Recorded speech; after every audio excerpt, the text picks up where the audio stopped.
memulai kegiatan wawancara ini kita bisa perkenalan diri dulu. Perkenalkan nama aku Puja, jadi aku yang bakal membantu kakak untuk wawancara hari ini. Mungkin dari kakak bisa perkenalan diri terlebih dulu. Jadi sebelumnya kenalkan saya Ketut Yudi Dharma Saputra, bisa dipanggil Yudi dari Fakultas Bahasa dan Seni Angkatan 2020. Baik, kenalin namaku Made Pasir Hikmaja, akrab dipanggil Pasa, dari Fakultas Teknik dan Kejuruan Angkatan 20. Oke, jadi kita langsung aja ke pertanyaan pertama. Nah, seperti kita ketahui kan waktu September 2022 kemarin, Undiksa sudah melaksanakan peletakan batu pertama di Universitas Pendidikan Indonesia Denpasar. Nah, itu bagaimana kontribusi BEM Rema pada saat itu, mungkin baik sebelum proses peletakan batu pertama itu ataupun masih dalam proses peletakan batu pertama itu sampai sekarang. Mungkin dari kontribusi mengawali adanya pembangunan itu ataupun kontribusi terhadap mahasiswa yang terlibat di sini. Oke, terima kasih ya. Jadi untuk pertanyaan yang pertama, jadi terkait dengan UPP Denpasar. Jadi pada periode sebelumnya, kami dari BEM Rema Undiksa sempat mendapat masukan dari teman-teman UPP terkait dengan belum istilahnya terbengkalai pembangunan yang ada di UPP Denpasar. Nah, atas dasar itu kami dari BEM Rema Undiksa membuat sebuah video yang dimana dalam video tersebut berisi aspirasi dari mahasiswa UPP Denpasar terkait terbengkalainya lahan yang ada di UPP Denpasar. Nah, setelah adanya video tersebut, kemudian juga kami berdiskusi dengan pihak lembaga, jadi akhirnya diadakan tender terkait dengan pembangunan UPP Denpasar dan juga sudah diadakan peletakan batu pertama pada bulan September yang lalu. Sekedar informasi juga, dari info yang kami dapatkan terkait dengan UPP Denpasar tersebut, sempat terjadi beberapa kali kendala yang dimana ada terkait dengan tender yang agak lambat dan juga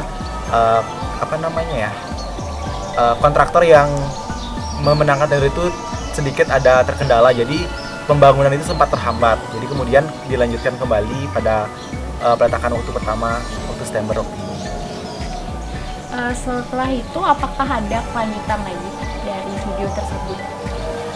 Jadi setelah video tersebut, setelah kita mengadakan audiensi, untuk saat ini kami masih mengawal terus apa yang ada di UPP Denpasar terkait dengan pembangunannya. Mungkin kedepannya jika nantinya ada pembangunan sudah selesai, kami juga akan membuat video kembali terkait dengan apa istilahnya hasil dari apa yang sudah dihasilkan dari pimpinan yang sudah menyerap aspirasi dari mahasiswa.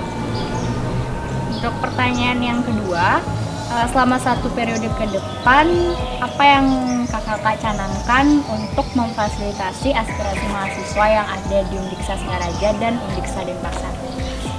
Baik, jadi kalau tidak salah, selama saya baca tentang aspirasi mahasiswa itu tugas dari Tupoksi MPM.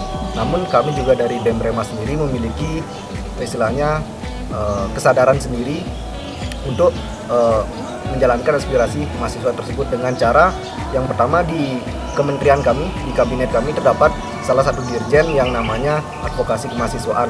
Nah, di sana di dirjen tersebut kami menampung seluruh aspirasi mahasiswa agar nantinya kami dapat suarakan kepada lembaga. Kalau bagaimana mekanisme penyerapan aspirasi dari mahasiswa, karena mungkin kan tidak semua mahasiswa tahu ada kementerian itu, bagian itu kan. Jadi gimana caranya dari kakak-kakak bisa mensosialisasikan bahwa di BEM tuh ada ini untuk ini, seperti itu?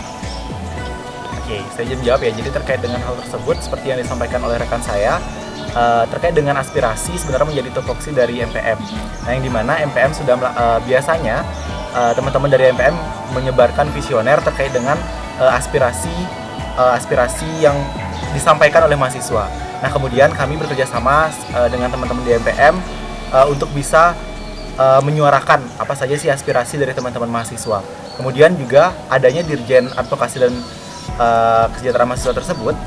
Di sana kami menyerap aspirasi yang ada, kemudian kami pilah-pilah terlebih dahulu sekiranya mana aspirasi yang perlu kita sifatnya lebih urgent dan perlu kita suarakan terlebih dahulu, seperti itu. untuk selanjutnya di periode kakak selama 1 tahun ke depan, apa saja program-program yang sudah kakak persiapkan, dan mungkin dari program tersebut apa yang berbeda dari tahun sebelumnya? Baik, jadi kami sudah mencanangkan beberapa program. Ada yang namanya program tetap dan juga program unggulan. Nah, di program tetap sendiri ini ada beberapa program dari tahun ke tahun yang kami sering laksanakan, seperti Hari Anak dan Hari Laut Sedunia dan lain-lain. Dan untuk program unggulan yang kami unggulkan ke depannya seperti Ganesha Muda Mengajar, Ganesha Muda Kompetisi dan lain-lain. Nah, di sana perbedaan dari program kerja unggulan kami dengan periode sebelumnya. Berarti itu program baru yang ada di periode kakak. Ya, Kalau untuk program yang khusus untuk mahasiswanya sendiri ada? Namanya React, Respond and Action. Nah, di sana kami sama halnya seperti topik yang tadi, kami mengumpulkan aspirasi mahasiswa, baik itu terkait tentang kajian-kajian isu luar ataupun isu kampus. Nanti kami analisis, kaji, lalu kami action, bergerak untuk turun tangan. Ini pertanyaan ada lagi. Sebelumnya apakah kakak mengetahui bahwa HM di Universitas Denpasar, Universitas Denpasar itu dibekukan? Baru-baru ini sempat dengar terkait dengan informasi itu. Itu kira-kira bagaimana tanggapan kakak terkait hal tersebut? Terkait dengan hal tersebut, sebenarnya perlu kita tindak lanjuti lebih terkait dengan informasi apa sebenarnya penyebab HM di Denpasar dibekukan. Tapi seperti informasi yang saya tahu, jadi setelah pembangunan dari kampus Denpasar yang ada, itu akan semakin banyak fakultas yang akan istilahnya menjadi kampus 2-nya Unixa di Denpasar. Jadi bakal ada beberapa prodi yang selain juga dari FIP, kemudian ada beberapa prodi dari fakultas-fakultas lain yang juga akan ada di Denpasar.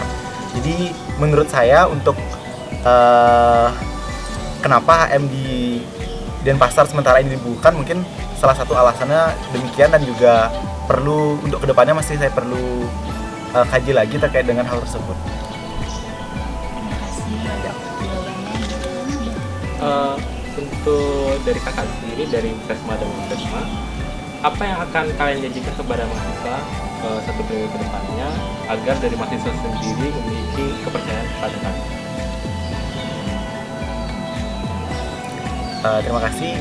Sebenarnya untuk dari kami, dari Kabinet Kolaborasi ASA, tidak ingin terlalu banyak mengumbar janji, yang dimana kami ingin berjalan seperti air mengalir, dan teman-teman dari fakultas, teman-teman dari HMJ dan seluruh mahasiswa Unixa yang ada, kami selalu membuka telinga kami selalu membuka tangan kami untuk kita bersama-sama berkolaborasi, menerima apapun masukan dari teman-teman ke depannya agar bisa bersama-sama kita membangun Unixa yang lebih baik lagi, mencapai tujuan dan juga visi dari Unixa itu sendiri. Mungkin demikian.